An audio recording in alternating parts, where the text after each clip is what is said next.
एक भी मुसलमान ने मुझे वोट नहीं दिया तो मैं उनका एक काम भी नहीं करूंगा। पश्चिम बंगाल की सियासत में भाजपा विधायक रितेश तिवारी के इस बयान ने आग लगा दी है। कोलकाता के काशीपुर बेलगाछिया से विधायक तिवारी ने एक सार्वजनिक मंच से कैमरे के सामने कहा कि 1992 के बाद से वो शायद ऐसे पहले विधायक हैं जिन्हें मुस्लिम समुदाय का एक भी वोट नहीं मिला।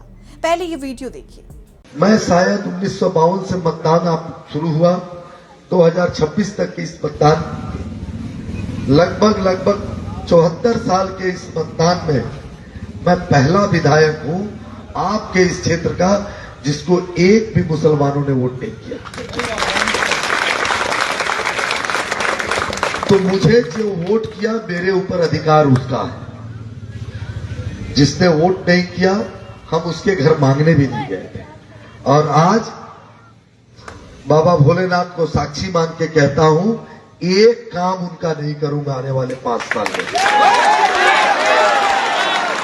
एक सर्टिफिकेट इशू नहीं करूंगा उनके लिए।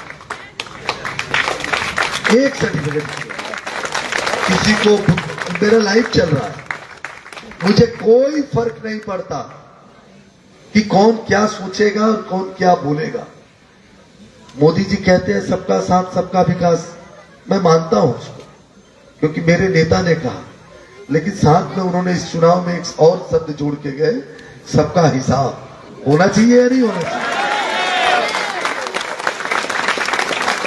तो मैं हिसाब करूंगा, लेकिन हिसाब 2021 में तृणमूल कांग्रेस ने जैसा किया था वैसा नहीं करूंगा। मैं लोकतांत्रिक तरीके से करूंगा, बिना किसी को एक थप्पड़ मारे करूंगा, बिना किसी से 1 रुपया लिए करूंगा। मैं आप सभी के बीच में पीछे 1-1.5 महीने से लगातार आता रहा। 29 तारीख को चुनाव समाप्त हुआ, हम 28 तारीख को ही प्रचार समाप्त था तो हम इस कार्यालय को बंद कर दिया। विधायक यही नहीं रुके, उन्होंने 2 टूक शब्दों में साफ कह दिया कि जिन लोगों ने मुझे वोट देकर जिताया है सिर्फ उन्हीं का उन पर अधिकार है। उन्होंने लाइव चल रहे कार्यक्रम में घोषणा कर दी कि जिन्होंने उन्हें समर्थन नहीं दिया उनके लिए वो अगले 5 सालों तक कोई काम नहीं करेंगे। जैसे ही ये वीडियो वायरल हुआ, राजनीतिक गलियारों में हड़कंप मच गया। टीएमसी सांसद महुआ मोइत्रा ने इस पर तीखा तंज कसते हुए सोशल मीडिया पर लिखा, बंगाल ने इस विधायक को चुना है, सिर्फ बंगाल ही नहीं बल्कि प्रॉपर कोलकाता ने। वाकई यही परिवर्तन है। एक तरफ जहां विधायक अपने स्टैंड पर अड़े हैं, वहीं दूसरी तरफ सवाल उठ रहे हैं कि क्या एक जनप्रतिनिधि चुने जाने के बाद सिर्फ अपने वोटर्स का होता है या पूरी जनता का।